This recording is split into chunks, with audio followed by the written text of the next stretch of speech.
Green এক্সেছৰ ফালৰ পৰা সকলো ফাৰ্মাৰক নমস্কাৰ।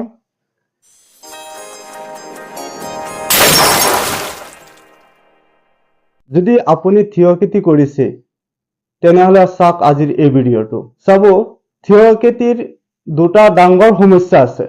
যদি এই সমস্যাটো হৈ পৰে খেতিখনত তেনেহলে উৎপাদন কম হ'ব, লাভ কম হ'ব খেতিখনত। দুটা ডাঙৰ সমস্যা হৈছে ডাউনি মিল্ডু আৰু পাউডাৰী মিল্ডু।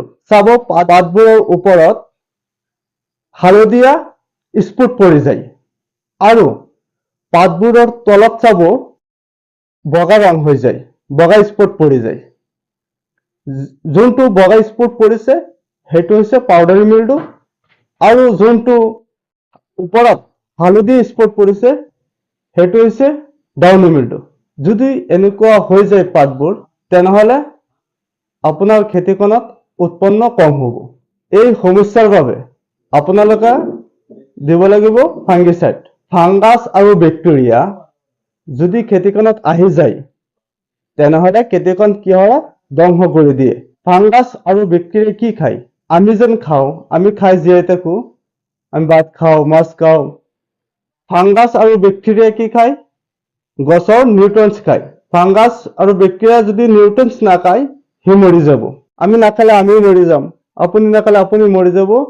একেদৰে যদি ফাংগাছ আৰু বেক্টেৰিয়া নিউট্ৰিয়েন্টছ গছৰ পৰা নাখায় সি মৰি যাব।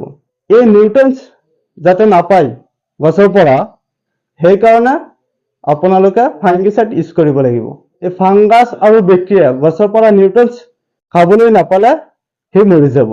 কোনটো ফাংগিসাইড দিলে এই ফাংগাছ বিলাক মৰি যাব? চাওক, ইয়াত হৈছে ডাউনি মিল্ডু আৰু পাউডাৰী মিল্ডু।